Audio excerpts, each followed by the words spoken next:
먼저 논문 간단하게 요약해서 설명을 해드리면은, 그 2013년에 발표했던 논문에 나왔던 스키그램 모델을 좀 더 확장시킨 연구인데요. 그 전에 발표됐던 스키그램 모델보다는 더 속도가 빠르고, 뒤에서 더 나오겠지만 섭샘플링이라는 방법을 통해서 더 빠르게 학습을 할 수 있고요. 그리고 여기서 여러 가지로 이제 벡터 리프레젠테이션 하는 방법들이 나왔었는데, 그 방법을 통해서 더 많이 나오는 빈번하게 등장하는 단어나 그렇지 않은 단어라도 더 학습을 할 수 있다, 잘 할 수 있다는 거고, 그래서 기존 대부분이 이제 단어에 기반한 거였다면, 이제 프레이스에도 프레이즈도 그런 구문에서도 학습을 했는데, 이게 구문에 관한 것도 두 가지가 나오는데, 첫 번째로는 이제 몬트리올 캐나디언 같은 그런 구문을 하나의 토큰으로 넣어서 연관된 주변 단어들을 예측할 수 있는지에 관한 내용이고요. 하나는 컴포지셔널리티라는 합성성에 관한 내용인데, 러시아라는 단어의 벡터 값과, 예를 들어서 그런 리버라는 단어의 bek터 값이 실제로 불가 리버라는 벡터 값과 유사하다는 것을 설명을 했습니다. 그리고 제가 지난 발표 내용을 못 들어가지고 다루신 내용인지 모르겠는데, 제가 공부를 하면서 정리를 해봤어요. 디스트리뷰티드 리프레젠테이션, 분산 표현이라는 거는 덴스 리프레젠테이션이랑 동일한 단어로 사용이 되고요. 그래서 하나의 정보가 여러 차원에 나눠서 분산이 되기 때문에 아무래도 이기 때문에 다른 단어와 상대적인 그런 밸류들을 알 수 있다는 장점이 있고요. 그리고 그 기존에 존재하지 않았던 단어들이 들어와도 그 안에 값을 표현할 수 있다는 건데요. 제가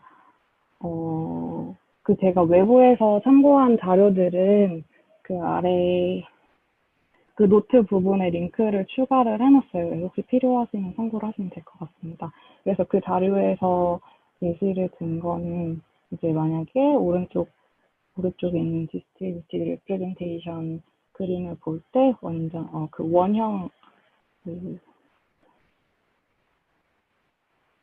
일반 원형이 들어왔을 때 vertical, horizontal, 그리고 ellipse라는 그 단어에 맞춰서 새로운 단어라도 새로운 인풋을 넣을 수 있다는 게 장점이라고 설명을 했었습니다.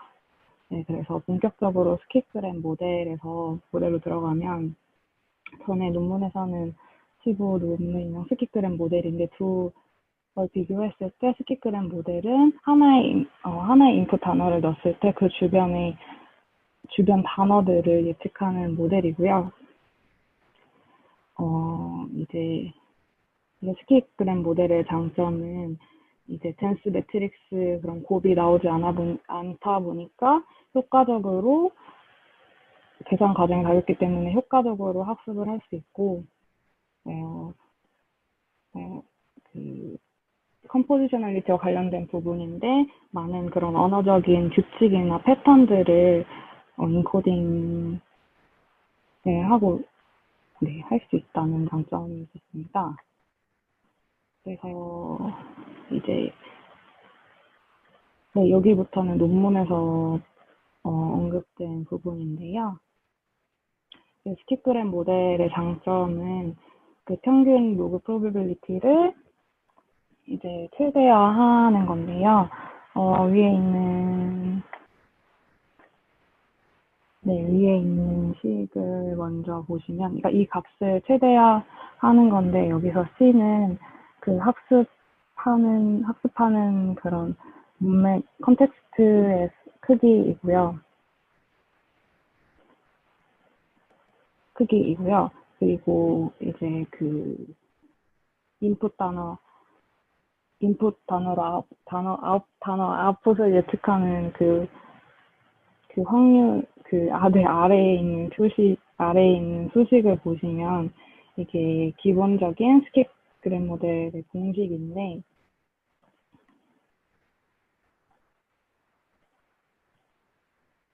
공식인데, 공식인데요. 이제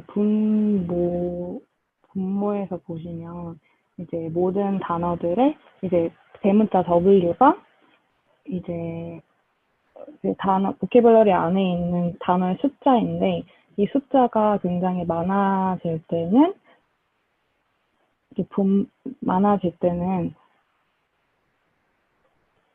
때는, 계산량이 되게 많아질 수밖에 없다는 그런 단점이 있습니다. 그래서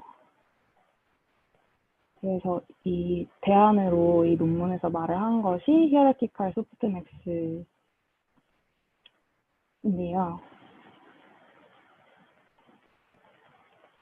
어, 아까 방금 말씀드렸던 그런 소프트맥스 앞에서 계산했던 것과는 이제 계산적으로 유사한 값을 가지고 있는데, 그 앞에서는 이제 W 전체 단어의 아웃풋 모드를 해야 했다면,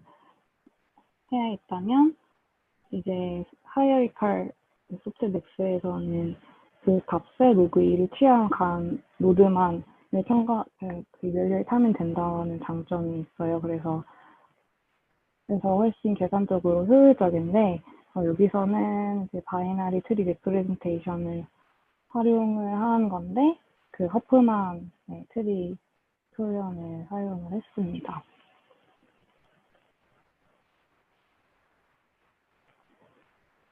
네, 보시는 부분은, 그래서 그 하이어리칼 소프트맥스의 구체적인 부분인데요. 식 부분인데요. 이제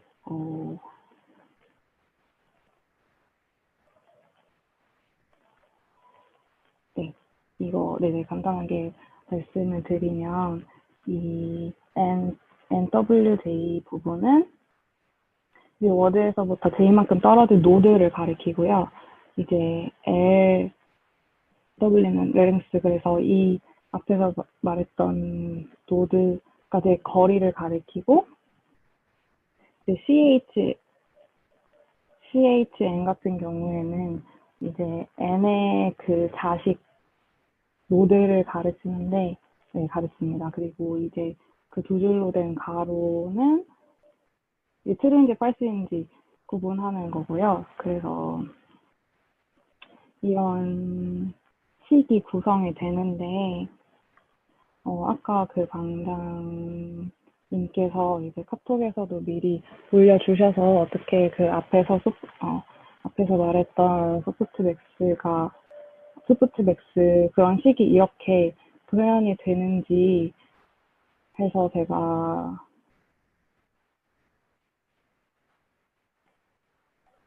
이해를 해보려고 잠깐 관련 자료들을 찾아봤었어요. 그래서 제가 이해한 대로 말씀을 드리면, 이거는 제가 참고한 자료에서 이제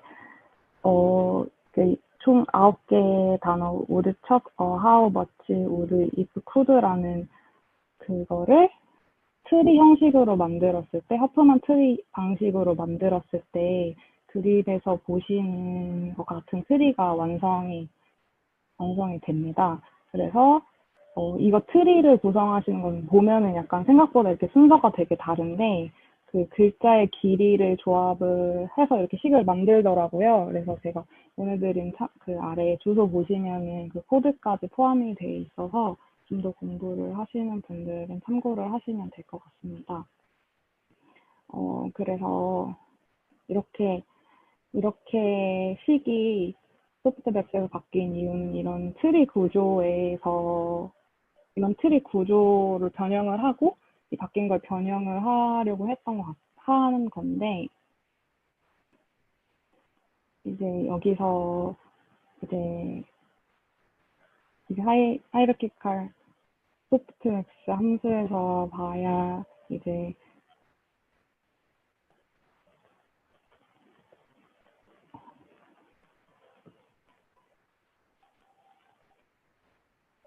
네, 죄송합니다. 이거 보시면 만약에 여기서 N12라는 여기서 wood라는 단어를 본다고 할 때 이제 N12에서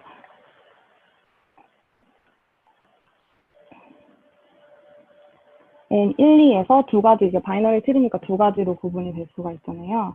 그래서 이 경우에는 여기 같은 우드는 이제 왼쪽 노드로 갔는데, 이 ch라는 부분이 고정된 값이라서,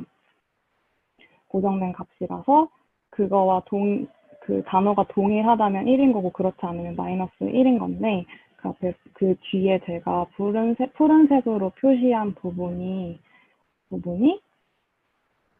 그러면 둘 중에 그 바이너리 트리에서 왼쪽 노드로 갈지 오른쪽 노드로 갈지 그런 확률적인 정보를 담고 있다고 합니다. 그래서 제가 좀 설명이 매끄럽지 못했는데, 그래서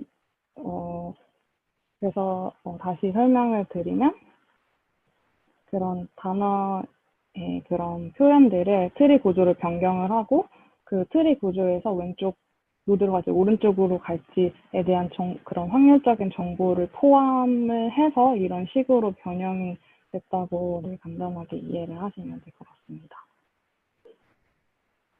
그 다음에 나왔던 부분이 네거티브 샘플링인데요. 네거티브 샘플링이라는 부분하고 노이즈 컨트라스티브 에스티메이션 두 가지 개념이 같이 나왔습니다. 그래서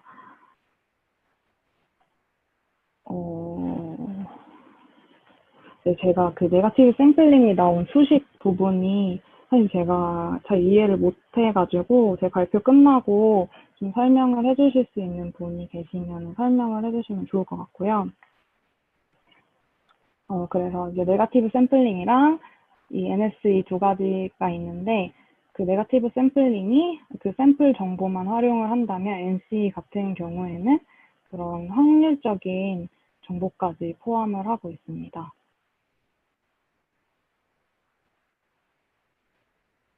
네, 그 다음에 이제 좀 학습을 효율적으로 만들었던 이제 서브샘플링에 관한 건데요. 이제 서브샘플링 같은 경우에는 이제 단어의 빈도에 대한 정보를 담고 있는데요. 아래에 보시는 수식이 아래 보시는 수식이 그 서브샘플링 하는 식이고요. 여기서 t 같은 경우에는 임의로 설정을 한 값인데, 그래서 여기서는 10의 마이너스 5 정도로 설정을 했다고 합니다. 네, 이제 그래서 실험을 했는데요. 그래서 세 가지 그런 표현 방법인 히어리컬 소프트맥스 방법과 NC 그리고 네거티브 샘플링 세 가지 방법 중에 실시를 했고, 그 다음에 서브샘플링을 하지 않느냐 하느냐에 따라서 실험을 했는데요. 그래서 단어는 이 정도의 양을 사용을 했고요. 그래서 아래 표에서 보시면, 그래서 위쪽 부분을 보시면 네거티브 샘플링이 에서 어큐러시가 굉장히 높은 것을 보시면 알 수 있고, 그 다음에 샘플링을 했을 때 그 결과를 보시면 타임 부분을 보시면 되는데, 훨씬 더 시간이 줄어든 것을 보실 수 있고, 또 이제 어큐러시를 보시더라도 어큐러시가 더 나빠진 게 아니라 더 좋아지거나 그대로 유지가 됐다는 것을 알 수 있었습니다.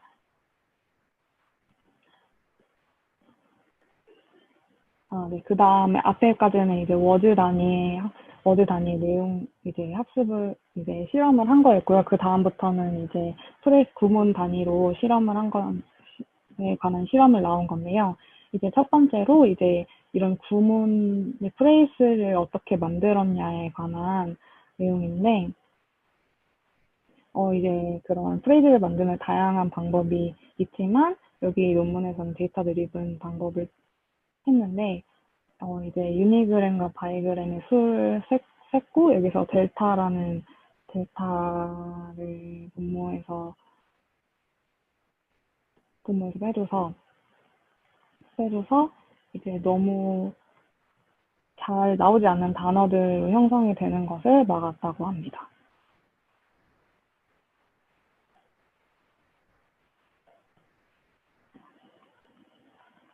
이제 위의 표는 이제 첫 번째로 실험을 했던 건데요. 그래서 이번에는 이 프레이드 단위로 실험을 했을 때는 이제 그 하이라이컬 소프트맥스 방법을 사용했을 때 가장 높은 하고 섭샘플링 활용한 게 가장 높은 정확도를 보였고요.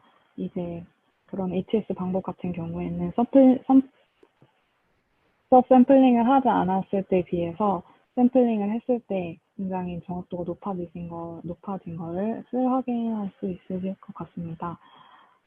그리고 좀 더 정확도를 높이기 위해서 데이터 양을 늘려서 실험을 했고요. 실험을 한 결과 정확도가 72%까지 증가를 시켰고, 약간 더 작은 양의 데이터를 실험을 했을 때 66%의 정확도만 더 낮은 정확도가 나온 것을 봤을 때, 이제 데이터의 양이 굉장히 중요하다는 것을 확인했다고 얘기를 하고 있습니다. 그 다음 부분은,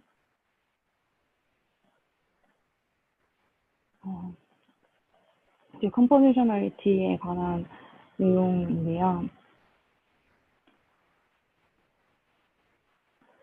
이제 기존에는 스키그램 모델 그 전에 연구에서는 이제 이런 단어의 벡터들이 그런 선형적인 구조를 가지고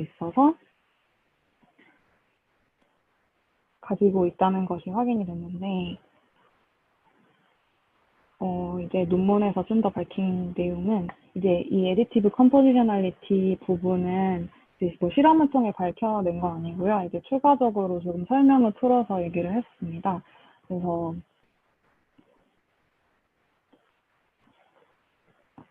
그래서 내용이 이제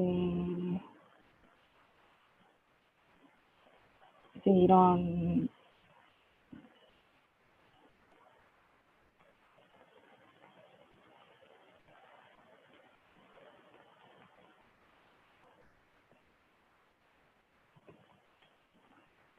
네, 죄송합니다.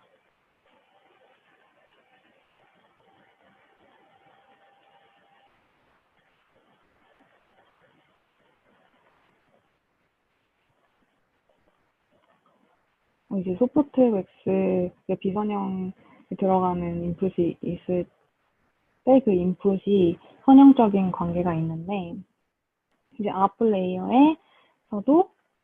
레이어에서도 이제 그 로그적으로 확률에 연관성이 있기 때문에 그래서 두 벡터의 합 또한 그 두 가지 컨텍스트 그런 분포에 대해서 여기서는 엔드 펑션에 대해서 연관성이 있다는 거고요.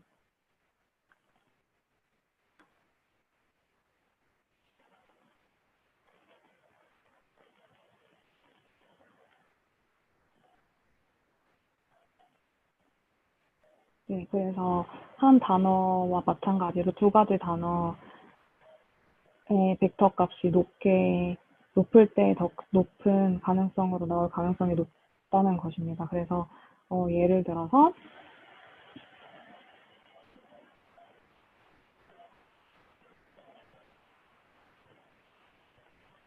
이제 러시안과 리버라는 단어의 벡터 값이 높을 때 이제 볼가 리버라는 그 단어의 벡터 값하고 벡터 값과 유사할 것이라는 게 그 예시였습니다. 네, 제가 준비한 발표는 네, 여기까지고요.